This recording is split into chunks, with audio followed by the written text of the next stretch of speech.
Saturday Night Live with J.K. Simmons is over and has been for a couple days now, but we're just getting started here on Saturday Night Live here on post-show recaps. And now, here are the two guys who were semifinalists for Mr. Trash California. I'm Rob Cesternino. Here's Rich Tackenberg. Rich, how's it going?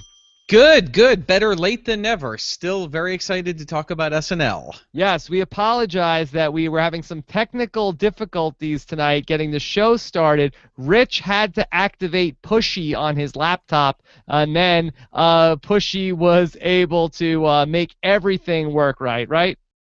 It would have been quicker if I murdered Pushy. I'm sorry, guys. I just couldn't do it. I came close. Yes. All right, Rich. So we are getting ready here to talk about J.K. Simmons, your boy.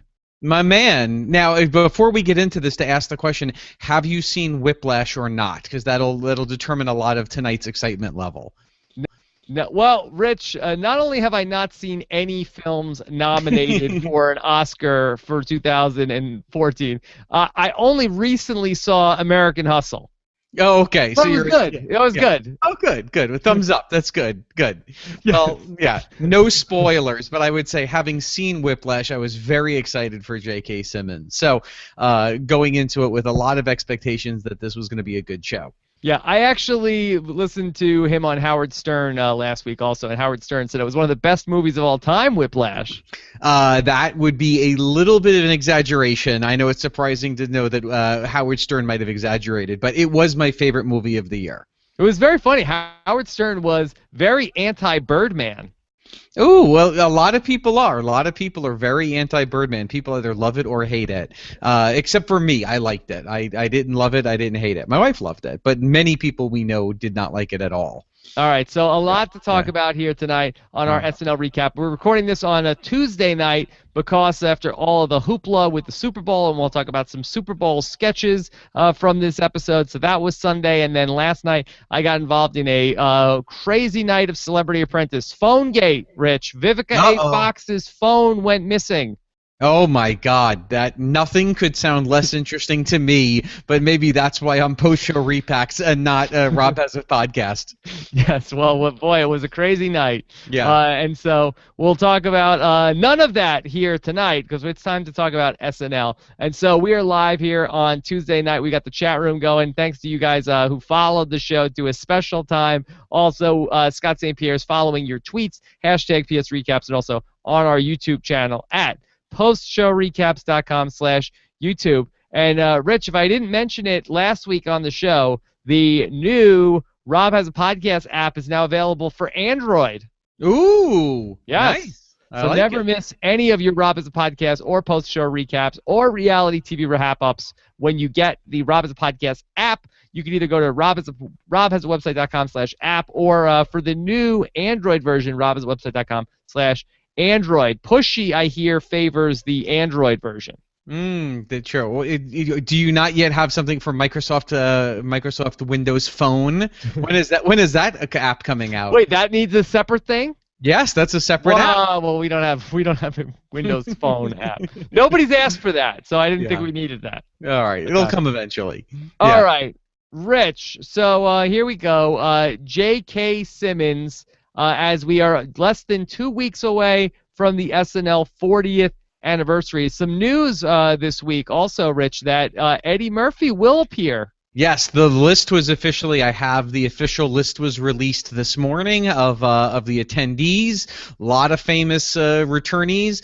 A lot of people that I like, but I don't have any interest in seeing them on an SNL reunion. We'll talk about that at the end. Okay, good. A little bit of a reunion preview coming up, and of course we'll have a podcast for you guys about the reunion as well coming up in about 2 weeks. So let's get into it. Our first sketch was Richard Sherman's Super Bowl talk. So not a huge Seahawks fan, as is a surprise to all of our listeners. Not a huge sports fan, so I only barely knew who Richard Sherman was. I could not have told you who Marshawn Lynch was. So I went into this with the okay, and I had a couple of comments on this, but I will say, as not a sports fan, I was a little bored till Taron Killam showed up. But I'll defer to you as the sports fan. Oh. Yes. Sorry. My wife does not have the podcast schedule, Rich. Yeah, well, I get that. As a sports fan, what did you think of the cold open? You may be able to speak to the Richard Sherman impression and the whole Marshawn Lynch thing better than I. I thought it was fun. I mean,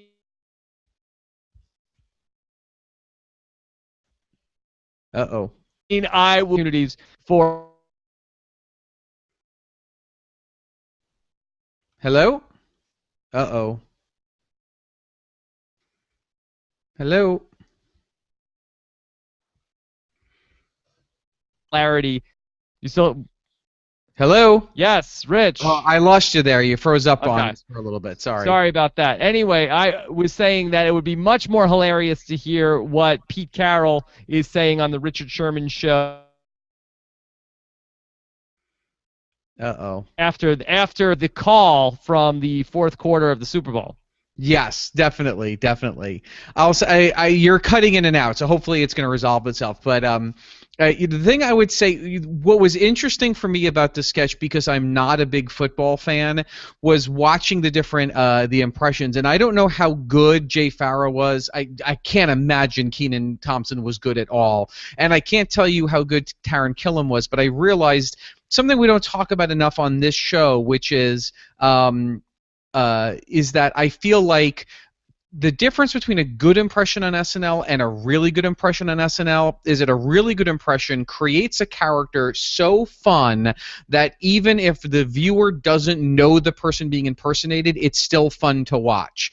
And Taron Killam did a great job of that as Pete Carroll, because I did not know Pete Carroll from The Hole in the Wall, but I found this character hilarious. And I really you could bring back Pete Carroll in 2 weeks and I would be happy. And I don't know anything about Pete Carroll. So I think we might bring back Pete Carroll in 2 weeks. yeah.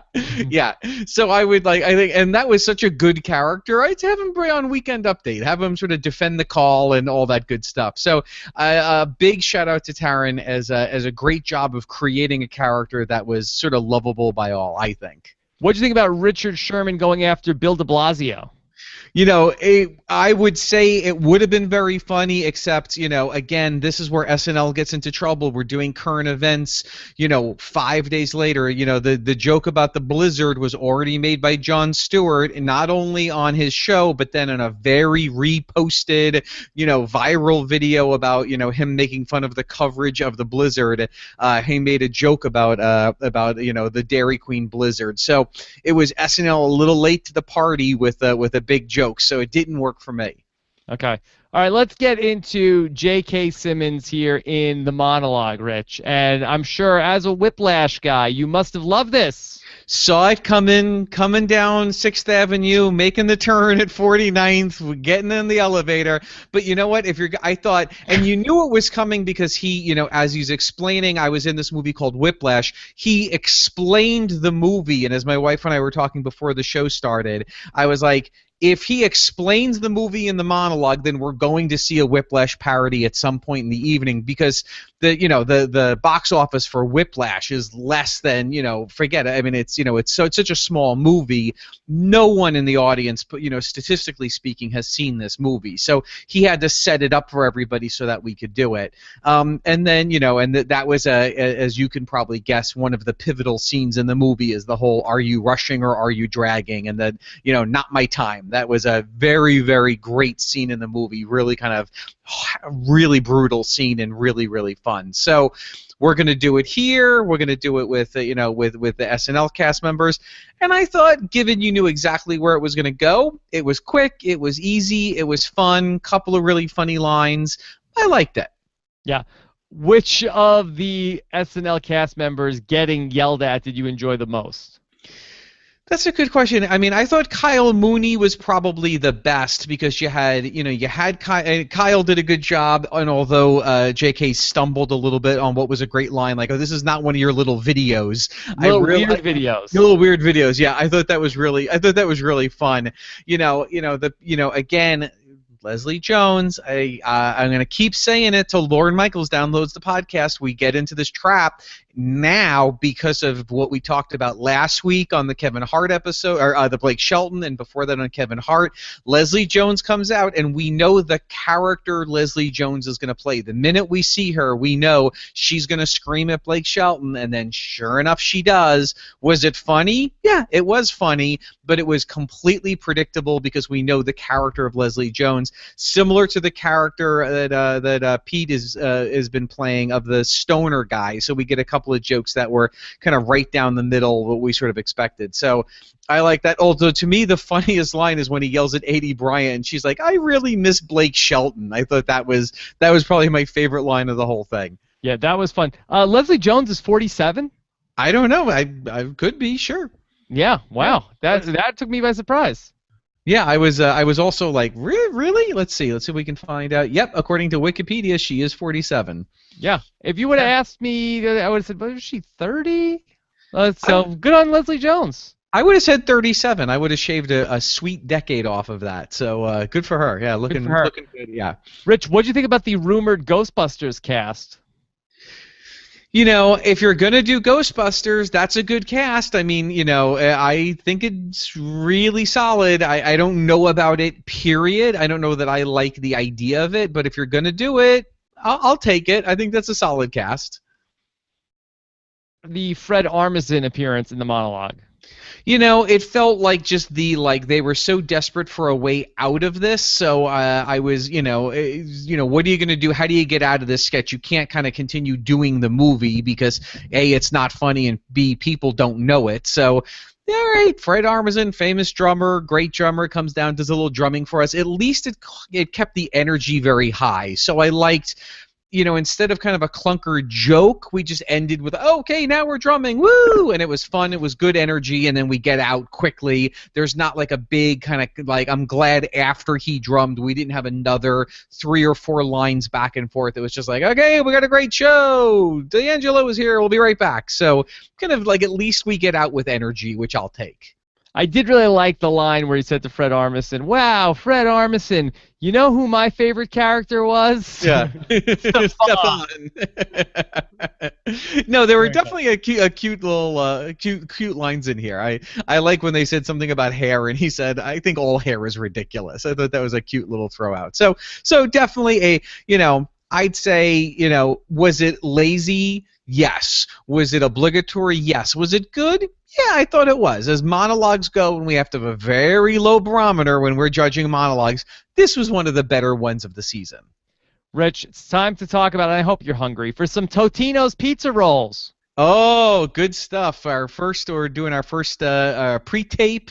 So here we're doing, a great commercial for the Super Bowl, and we get to see the Tostino Super Bowl activity pack for women. So, this is Vanessa Bayer just being so good. I mean, this, and for people who may not remember, basically she's cooking her pizza rolls, anything for my hungry guys who are watching the Super Bowl, and then she just goes back into the kitchen in a very sort of sexist way. She's relegated to the kitchen, but have no fear, Tostino's also makes a super activity pack for her, and it's a word jumble. She's got to find the word hat, and she's doing a little coloring or a little connect the dots to make a bee. So I really liked it, and I was thinking about this sketch a lot, even though it wasn't my favorite sketch of the night. Here's what I really liked about it. I think normally when you're writing a sketch like this, generally you're going to make one of two choices. You're either going to have Vanessa Bayer be the straight woman, meaning she's a normal, intelligent woman who's going to be very offended by the activity pack for women, and that's where the comedy is. Or she's gonna be the crazy one in the sketch, and she's gonna be completely into the activity pack for women and just a big fan of it and a proponent of it. The sketch was written, and Vanessa Bayer did such a great line that they did a very dangerous thing. They kind of crossed in and out of it. They clearly made her a over-stereotyped dumb woman where she's excited to find the word hat, and she's excited that when she realizes it was a bee, but she's also very bored, and you can see that she actually was a little like, well, but I don't know what else I'm going to do, and so I thought this was such a great line that they walked it. It gave it almost even a little pathos to it, which made it kind of a fun sketch. And Vanessa Bayer was great about playing the dumb, over stereotype, woman that, making fun of stereotypes of these commercials, and yet still having a nice little desperation to her that I thought was really good. I felt like, and I thought it was very funny, and I enjoyed it, but I felt like the ending I had a little bit of an issue with, where I felt like it should have ended somehow with sort of like a joke on the guys, where we sort of like we're just left with it ending with, that she sort of was dumb. Like, I felt like it should have ended up with some sort of a joke on how the guys were actually dumb. It's a good point. I think it was hard because they had all along the way set up that, she's challenged by the word find of 6 letters, and she seemed to be really enjoying the activity pack. So it might have been hard to then do a reveal that she's the smart one and the guys are dumb. You're right. The ending was definitely kind of a like, oh, okay, how did this end? So I don't know how you solve that, but I probably maybe liked it a little more than you. Yeah. Okay, well, let's go ahead and get to our next sketch, which we're going to have a new ending to Casablanca. Wasn't Miss Trash next, I think? Oh, I'm sorry, I skipped ahead, sorry. Miss Trash, okay. Miss Trash 2015. Oh, boy. If that could have been the song for Miss Trash 15, here she comes. Oh, boy. This was a tough. This was really tough for me. I give it to J.K. Simmons. He's in it 100%. He's gonna go for it. Wacky hairdo, singing along. Hard that they started with A.D. Bryant, and again, here's the situation. I mean, we're falling into with A.D. sometimes the same thing that I was talking about with Leslie Jones, where she, this character that A.D. Bryant played, this is basically Tinkerbell from Delaware. I mean, we're really not doing anything different than Tinkerbell or Little Baby A.D. I mean, we're really just kind of playing the same character here. So. Tough start for me. Cecily as Miss Trash California was a little bit funnier. Kate, Miss Trash from New York, I liked that she was a graduate of doggy daycare. I thought that was very funny. But this didn't work for me. And Vanessa Bayer as the straight woman in the sketch, I thought, okay, well, that's the point. And then it kind of wasn't the point. So this was really sort of all over the place for me. Yeah, I agree. And I hear you also about 80, but I also think that Vanessa is also, I feel like we've seen this character, from Cecily. I feel like we've seen that character a bunch of times, where I forget the name of the character that she's played in different sketches, but I feel like that's pretty much the character that she plays. That was like the girlfriend of the troll from a couple of weeks ago. It's the same. Deirdre. Yeah, the Deirdre character. Yeah, you're right. I feel maybe it's because she doesn't do it as much, and there's variations between a little bit more between Deirdre or the girl you don't want to get stuck at with a party. But you're right. You're definitely right about that. I think for me, not as much as 80. 80 kind of has white trash, and then she has the sad mom character, and I hope she breaks out a little bit more than that. But you're right. This was a lot of stereotyping. Yeah, and I also agree with you about the whole thing with Vanessa, because I thought that was going to be what the joke of the sketch was, that she was in the wrong place, but it just turned out to just be another thing they were throwing at the wall. And for me, it almost was like similar to the soap opera sketch that they did on the last live show. Yep. Where it was like Vanessa Bayer is like the one saying, oh, I'm not supposed to be here, why is this stuff going on, where everybody else is accepting this sort of thing that's going on. And I don't know. Yeah, I agree. This was something that did not work, and I'm not sure why it was so early in the show. Yeah, I was surprised to hear that early. I will say I was happy given the setup of the sketch. I did expect to see the last contestant to be Leslie Jones to yell and scream at J.K. Simmons yet again. So I was at least happy we didn't play that trope one more time. But I think this was probably the most forgettable sketch of the night. I did like that Cecily was accepted into UTI. Yes, that was very funny. That was very funny. And to be honest, as much as I like that, what's her name, the Kate McKinnon character was kind of Justin Bieber with long hair and a dress. That's okay. I'll take it anyway. We'll take it. All right, let's talk about movie classics. Let's talk about the alternate ending to Casablanca. Okay, so let's say this. This starts. We've seen cinema classics before. We've seen Keenan as Reese DeWatt before. This sketch, when we've got our little cold thing of Keenan explaining that we're going to see an alternate ending, and then we get into this whole thing about how he's a bad guesser and the birthday. I was just with my hands in my head going, oh boy, oh, this is going to go on forever. So I was at just at a zero, just at a low point of like, oh, coming off of Miss Trash 2015, what the F is this? And then we get to the actual alternate ending of Casablanca, and Genevieve and I laughed so hard at this sketch. I thought this was probably my favorite sketch of the night. Super simple idea, super simple premise, great writing. I saw on Twitter, written by James Anderson and Ken Sublette, two writers on the show. Kate McKinnon just killed it, and it just made me laugh just endlessly. Watched it a second time, still laughed hilariously. Yeah, I thought it was fun. I did not crack up as much as you did. I'm not a huge Casablanca guy. I mean, I've watched it once, so I'm not as familiar with the source material, I would imagine, as you are. You know, I probably have only seen it once or twice. Probably you and I both saw it at a McKee seminar at some point or something. You know, I knew enough about it. I didn't know. You know, basically it was basically the lines, but they had a very clear point. It's, I guess, in the real movie, Rick actually says, hey, 9 times out of 10 you'll end up in a concentration camp, and in the Ingrid Bergman just goes on as if that doesn't said it. In this one, she's like, whoa, whoa, whoa. And just that turn, everything about it from there on, I thought was really funny. And I'll say the premise, the conceit of this, Reese DeWatt tells us, is that this alternate ending came about because the girlfriend's director said, hey, let's try one my way. Doesn't make any sense. There's no reason for this, but I just love the idea that when she hears, you'll end up in a concentration camp, she's like, all right, I'm out of here. I just thought it was really fun. So to me, huge thumbs up. Yeah, I really like when she refers to the concentration camp as a CC. Yeah.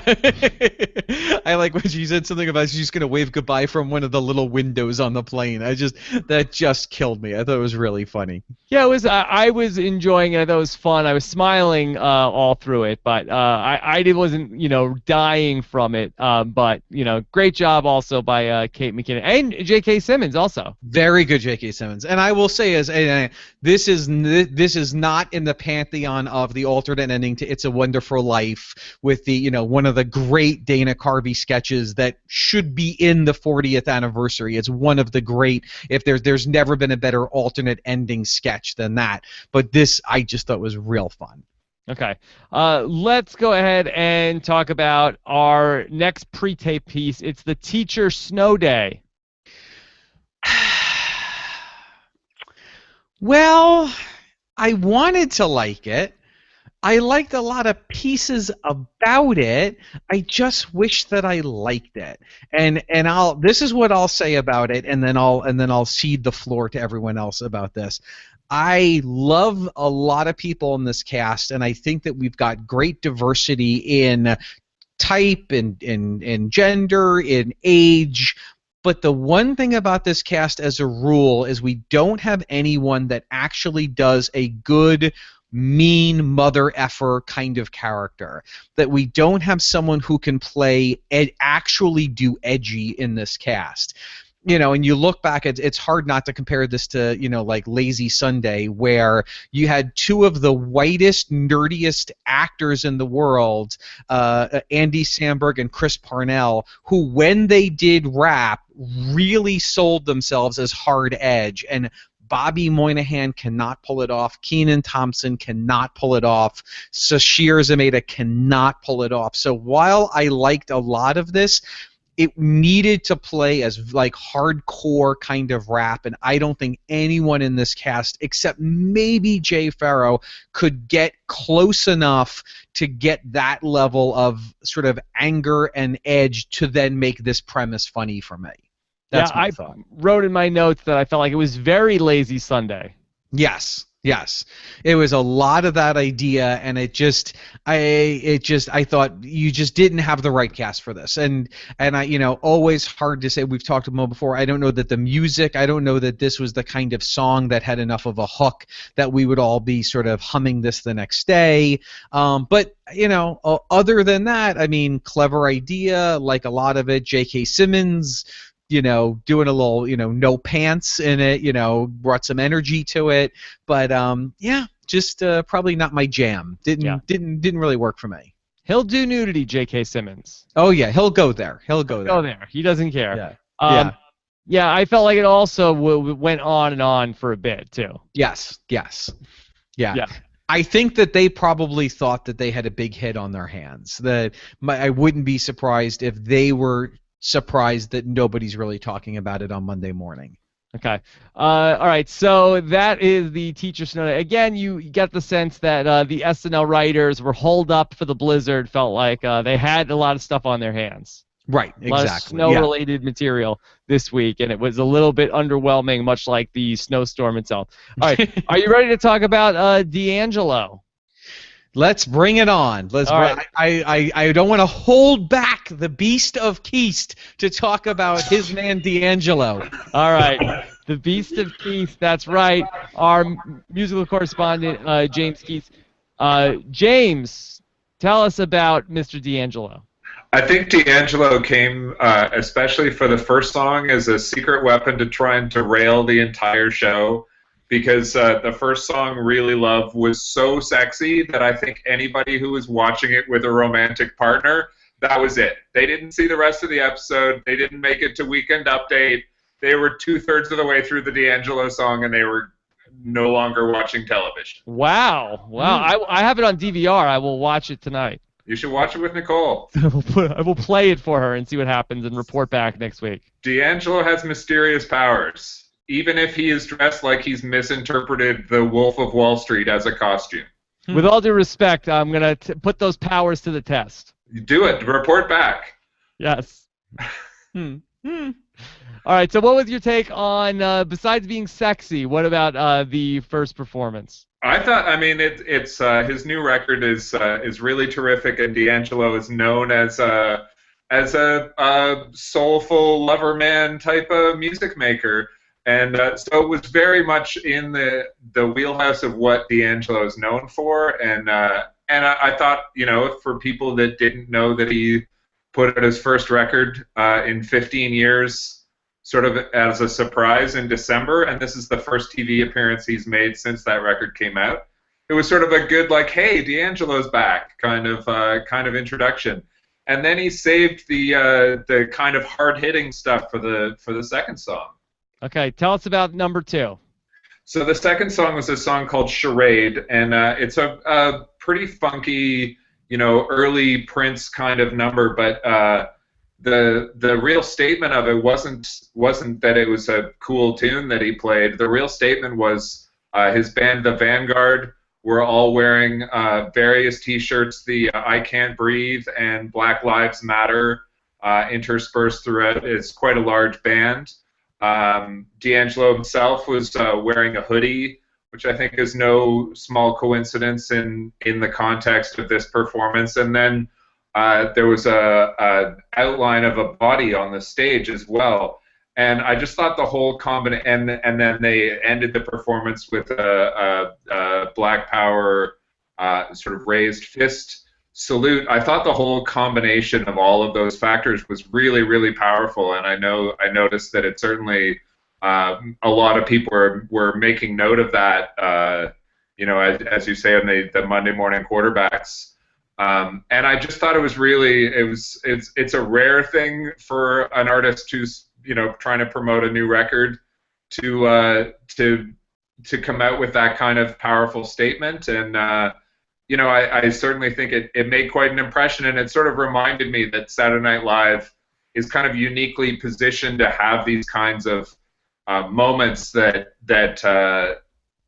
become real talking points musically, and they don't happen very often, but when they happen, they I think, get a little bit more attention than something that a typical late night music performance might. Rich, I know you were going to give DAngelo a try this week. Did you fall under DAngelo's spell? Well, I liked it. Here is the problem, and it was no fault of Mr. DAngelo.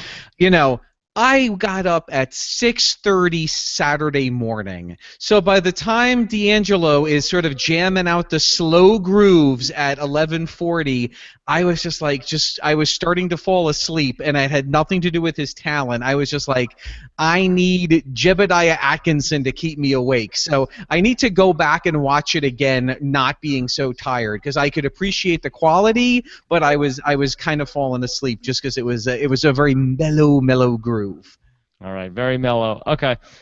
James, who's going to be the next SNL musical act? Are we expecting a number of musical acts at the 40th anniversary? Well, they've announced a variety of people, including Kanye West and Paul McCartney and some that's legacy. Jason Sudeikis, James. That's not Kanye West. I'm sorry. I only went on the life story. I didn't realize.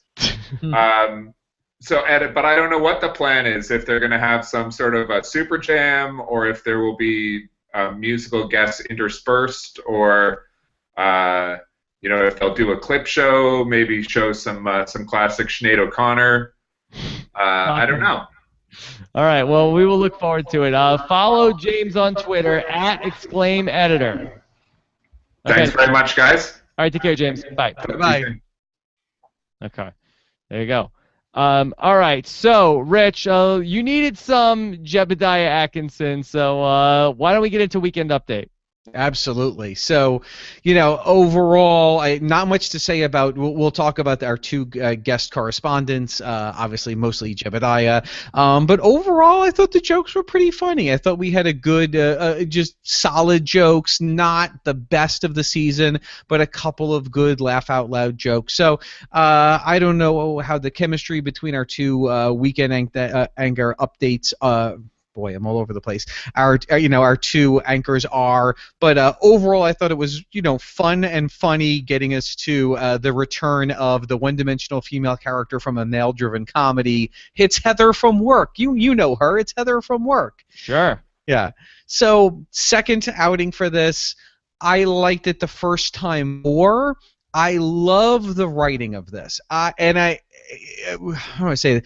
I just think this is such a fun, they hit they keep mining everything, all these little nuances, so that how they play the female characters relating to sports. I thought there was a lot of fun stuff here, a lot of funny stuff, and I think that Cecily Strong does a very good job, but I think if they don't alter the character to be a little bit more excited, then you probably can't do this again, because now we've seen Heather from Work. She's very monotone. She's always very quiet. She's always giving looks.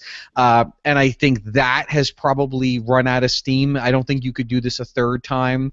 And I'm not a fan, and I've talked about this the last time we saw this character, the chemistry between Jost and Cecily was, I don't know what's going on. Does anybody understand this? And that has no legs whatsoever. There's no place to go with that. So I laughed. I more giggled at this. I think I laughed the first time. I giggled this time. I would suggest they not do it a third time unless they actually gave the character more range, so Cecily could bring some range to it and actually involve Jost in the character instead of just sort of shutting it down and kind of doing a classic improv no to the whole scene. Yeah, let's not see it again until September. Yeah, I don't think we would. I don't think we'll see it again in season 40. Okay. Rich, what about the return, the highly anticipated return? Where's Chris Berger of Jebediah Atkinson? We've been talking about it forever. Finally back. I'm a little surprised we're seeing him here, because I really thought we would see him at Oscar time, and we're probably in the scheme of things not that far in live shows from the Oscars. So I was surprised to see Jeb Atkinson. We've now seen him enough times that we get the drill. SNL has become Mad Libs. We even got the one joke that Jebediah has got to pretend that the audience was really offended by, to then later on make a scripted comment of, oh, I'm not going to make this joke since the audience, bitched on this last one. Very Mad Libby. Again, basically, this is just like, this is David Spade's Hollywood Minute time machine hot tub. It's really, Wow. we're really just doing David Spade's Hollywood Minute through time here. There's really no difference, I always think it's fun. I think it's funny, and I think that what you have here is, again, Taron being such a great performer that, when you're talking about Meghan Trainor, if you just read the line that he said, if I read it flat and go, he said, oh, she's all about that bass, that bass, no talent. It's not that clever. But when he did it as all about the bass, no talent, it was very funny. That was really, so you've got a lot of jokes that really were based specifically on his performance doing really well. Yeah, and I have a little bit of a sneak preview for those of you guys listening to the audio edition of the Saturday Night Live podcast. We actually got a phone call in from our own Jebediah Rahapkinson to talk about the upcoming cast of the 40th anniversary of SNL. So I will play that at the end of the show on the audio version. So stay tuned for that. An exclusive. I like it. I like it. Yeah. Yes. All right. And if you're watching the video, you can see that at postshowrecaps.com. All right. Are you ready to talk about Pushy? Pushy! Oh, my man Bobby. It's the Bobby Show. This is Bobby Moynihan at his best. I love it. Again, if people didn't make it this late in the show or if they don't remember, what I love about SNL post-update is, this is a scene where two senior citizens at home, one J.K. Simmons playing an older gentleman trying to write a letter in Microsoft Word, and he gets help from Pushy, the Microsoft pushpin, which is embodied by Bobby Moynihan, and I just thought this was really fun. I don't think it was the funniest thing of the night, but I thought it was really funny. It's just everything about, just Pushy trying to help, and again, it was Bobby's performance, so I like when exchanging the name Phil for Goof Troop, dear Goof Troop, happy Goof Troop, make no sense. It was really funny when they were selecting the fonts and they were going through all the Comic Sans, Times New Roman, and you selected just boxes. I just killed us. I thought it was funny. So again, great performance by Bobby, and then we get to a turn which we'll talk about, which I thought really was the Bobby Moynihan piece of the night. Just really fun. So I thought this was a really fun sketch. Your favorite font joke wasn't Helvetica Bonham Carter? That was really funny. I laughed so hard at that, and my wife actually stopped and looked at me to go, really? You're laughing that hard at Helvetica Bonham Carter? I thought that was really funny. But I'm a font nerd, so they're really playing to me at that point.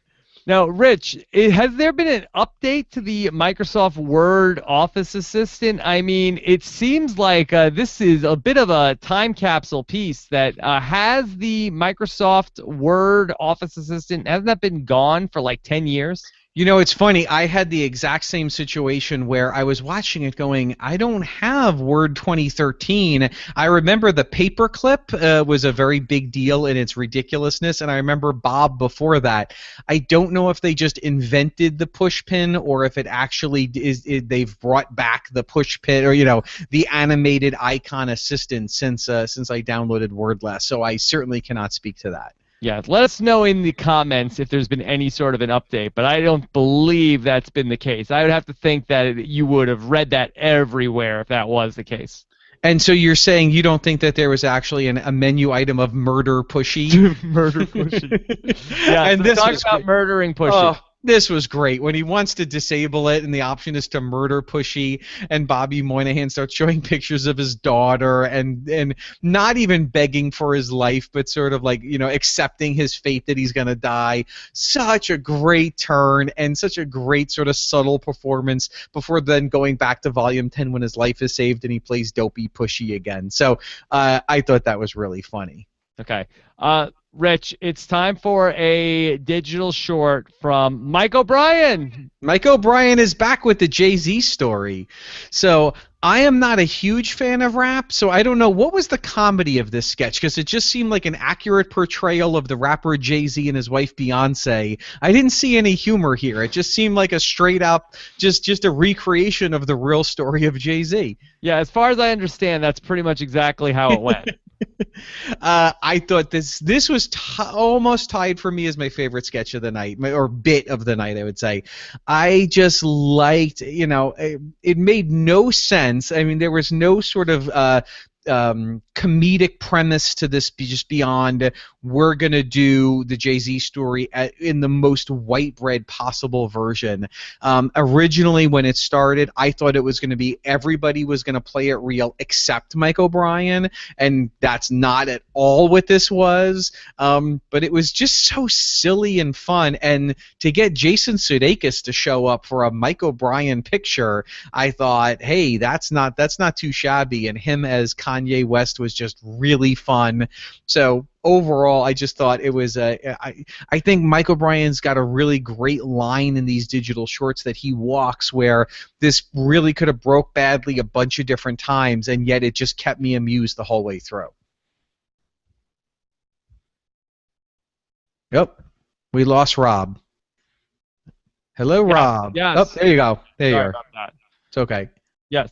No, I really enjoyed this as well. I was really laughing all the way through it. What do you think about this as the return of Jason Sudeikis to Saturday Night Live? It's so funny. I mean, it's really a great vote of confidence to Mike O'Brien, who is not even in the cast anymore, who is, a writer who has this deal to do, sort of digital pieces every once in a while. So just really sweet that he came back to support, someone who is a very junior member of the writing staff and cast when he was there. So it was just a cool cameo. I liked it. Yeah, very fun. What was your favorite line? I only saw it once, so I can't remember. I can't remember anything specific. Did you have any favorite lines? I just liked him talking about like how he's really good at rap, and then the whole thing with Jay Pharoah, when Jay Pharoah's like giving him the real lyrics to Empire State of Mind, and he's like, no, why would you say that? Like, very funny. Yeah. So I thought this was really, really good. I enjoyed it. And then we have a career day. It's time to, some people are firefighters, some people are Japanese messy boys. Was this the best sketch? No. Is this the kind of thing I want to see them doing at 12:55 a.m.? Yes. This is what was it great? It was just, it makes no sense. It's sort of not clear what even the impetus of this sketch was. I don't have any idea whether there really are Japanese messy boys, or whether this entire thing was invented for the sketch. I have no idea. I just thought it was fun. J.K. Simmons' commitment was really fun. Everyone in it was good. It would have been funnier. I don't think Pete Davidson really committed to the embarrassed son as much as we needed. So I would say a little bit of a strike on Pete for his role in this. But overall, never going to see it again. Never going to talk about it. Never going to even remember it. But I'd rather see this than a Shallon or some other school sketch that I really don't want to see. So it kept me on my toes. I didn't know where it was going. It wasn't super long, and I don't think it was supposed to be the last sketch of the night. But as the last sketch of the night, I call it a win, given where the bar is at 12:55 a.m. Yeah, I saw some of the comments in the chat room. People said they really didn't like this, but I actually did like this sketch. Yeah, I enjoyed it. I was like very like at the edge of my seat of seeing like, hey, where is it going? And I thought that J.K. Simmons really committed to it all the way through. I like that, the point that he said when he talks about like what the Japanese messy boy is, and then talks about how, now I know I said the word underpants. Yes. It was fun. Yeah. I enjoyed it. I really feel like the post-update stuff in this episode was pretty strong. Yeah, I mean, I think that in general, yeah, I think that almost everything they did at post update was good. I mean, I thought overall that this was a good episode. I mean, I thought that Yeah. did I walk away going that was the best thing ever? No, but I thought I actually thought we got a little bit slower start. Cold open I didn't think was great. Monologue was cute. Miss Trash wasn't my favorite, but overall I thought this was a solid episode. We had a weird, and I know Johnny was saying this via Twitter, so it wasn't just me, that again, we come out of Japanese Messy Boy, we do not go to the still card with the mellow keystrokes indicating the end of the show. Instead, we have the band playing full out. So I'm looking at the clock going, what possible sketch could they still do next? We come back for the good nights, and I think in the amount of time that I have watched this show, that may have been the longest live good night segment. It kept going well after the credits ended. We got all the way to announcer Daryl Hammond and the IATSE logo, and then we had a long stretch, before actually calling it a night. So clearly, again, they got caught in the whatever piece was going to go next was too long, but just by a little bit, and they had to vamp desperately. Yeah. It was very nice. No moat, right? No moat. Lot of positive. Lot of. I think J.K. Simmons seemed to be going around saying hello to everybody. Lot of good things, and and as per we've seen in almost every episode, this season, that that Leslie Jones is the first person to go up to the guest host and give him a big hug and say some funny stuff. So she's really kind of owning that. She's really she's making that her own. Yeah, she's 47. She's confident in her skin. She made it, and she made it. She finally got there, and she's not turning back. Okay. All right. So let's take some questions here from you guys. This is from the Racing Source. Here he is. Robin Rich, are you excited about February 15th? Well, that's a whole conversation that I want to make this a long podcast. Of course I'm excited about February 15th. Here's the thing. I'll say this. I can sum this up in one sentence.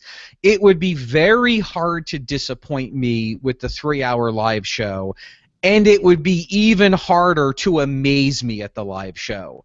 I kind of know what I'm going to get. I'm excited to get it. I don't think it's going to be anything beyond effectively a large clip show with a lot of returning people introducing a lot of clips, which in itself is not hilarious. But of course I'm so excited to be a part of it and for our community to be a part of it.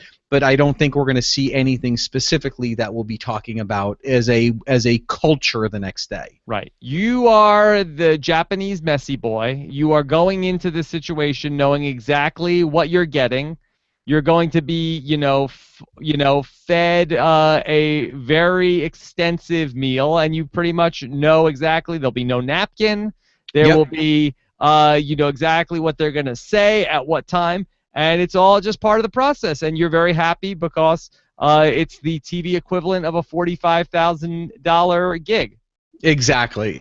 And as I said on a couple of shows ago when we talked about it, to me, the dream that will never happen is if they treated this like the Grammys and we just did live new sketches mashing up classic SNL characters paired with other classic SNL characters. So if we had Nick the Lounge Singer singing with the Sweeney Sisters or something like that kind of stuff, that would be really fun. Or, we could do...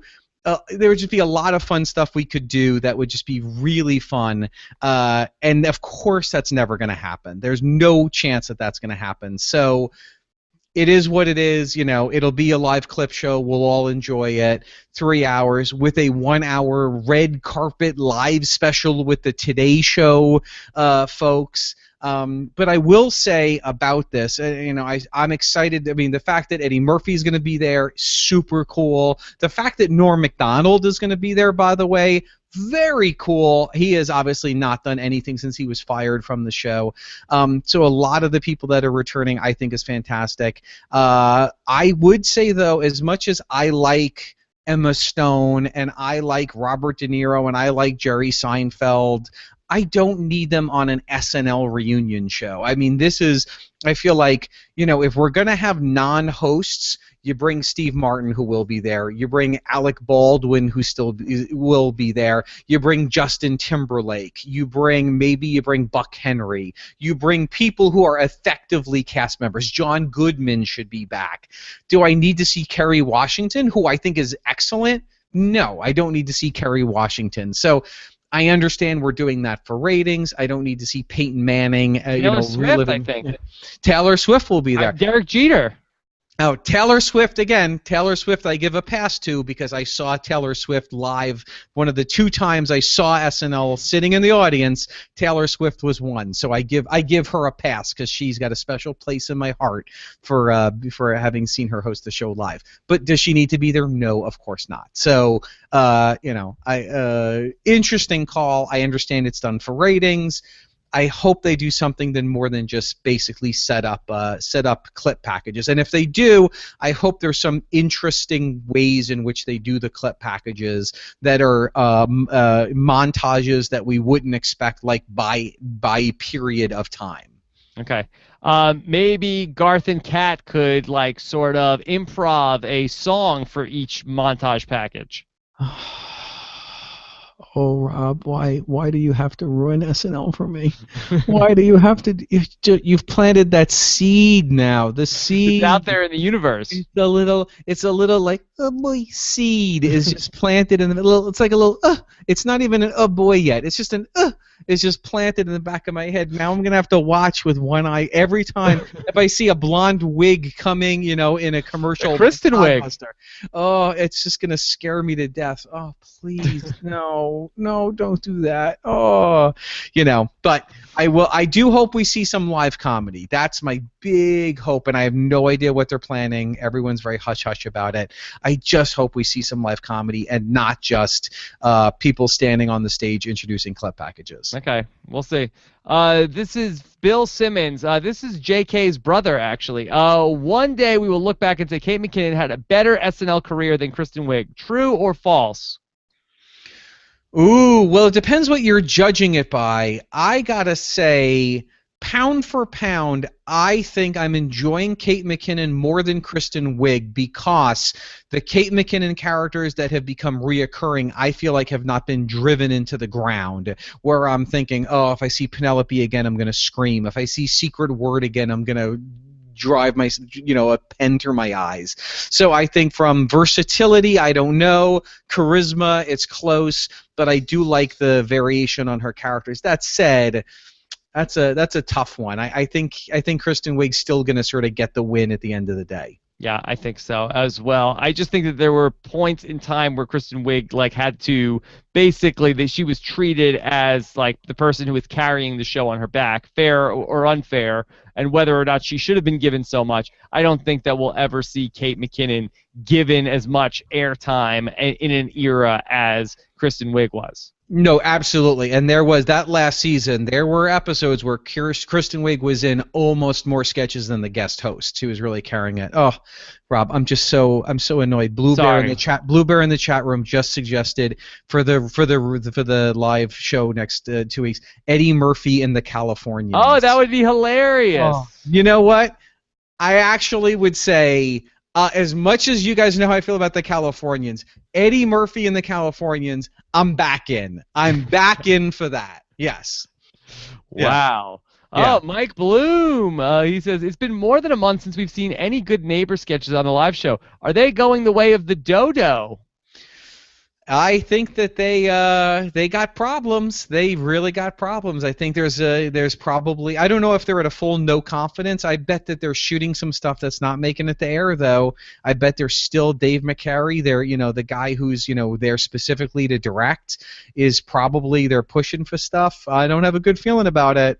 Okay. And by the way, Beck Bennett, no knock on Beck Bennett, having a tough year. I mean, there was a point where we thought he was going to surpass Taron Killam as being the go-to straight man, the go-to dad, the go-to boss, had a lot of characters, baby boss, a lot of stuff, digital shorts, having a tough season just as far as amount of airtime, which is a big surprise for me.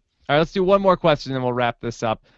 Bill Simmons, again, JK's brother, says, Michael Shea flubbed another line on Weekend Update. If you were Lauren, would you think about replacing Shea after the season? By the way, I've noticed he wears the same suit and tie every episode.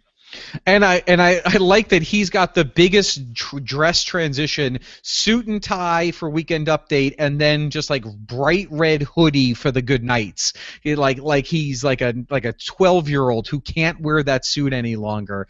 It always makes me laugh. So I would say no. I think that they're going to be in. I think they're going to keep Che for at least another season. I don't know that I agree with it, to be honest, but I respect it. I think they don't need any more change for a little while. I think they're going to play this out. Okay, and speaking of play this out. Well, Rich, we are closing in on the 40th anniversary. So close. We're so close. I do want to still record a special podcast for the 40th anniversary, and of course recap the actual 40th anniversary schedule or special. The problem is that live show that night that is on at the same time as The Walking Dead, which is another show that I podcast. So we'll figure out a time along the way to do. We will bring you coverage of the special. We definitely want to hear what Rich and you guys have to say about the 40th anniversary show. Rich, any other final thoughts tonight? Probably going to be our last classic SNL episode for a good month. So there's a good one to go out on, but of course looking forward to celebrating 40 years of comedy. All right, of course, thank you so much to Scott St. Pierre working behind the scenes on the show, and thank you, James Keast, for your breakdown of DAngelo. I'll be putting the DVR of the show on tonight for my wife to test your theory. We'll see. I'll save it for Valentine's Day. Maybe it'll work on Valentine's Day. Oh, boy. Thanks so much to everybody who asked questions during the show. Thank you, Bill Simmons. Thank you, Mike Bloom. Thank you as well to Blue Bear, Racing Source, Johnny D. Silvera even, Rich. Yeah, and by the way, never thank a shout out to Laura H., who is not with us when we do the live shows, but during the week is often posting a lot of great stuff about SNL. Always appreciated on the timeline and Twitter. Great stuff. Yeah, the great Laura Holtzwasser. For those of you guys listening to the audio version, stay tuned because Jebediah Rahapkinson is here to tell you what he thinks about the 40th anniversary. And spoiler, he's not impressed, Rich. He's seen every episode of SNL over 40 years. I don't want to step on it. I don't want to step on it, but we'll hear what he has to say. We'll be live, or we're not live. We will be with you sometime after the 40th anniversary show to talk about that. Have a great week. Looking forward to hear what you guys have to say in the comments. Take care, everybody. Bye. Bye-bye.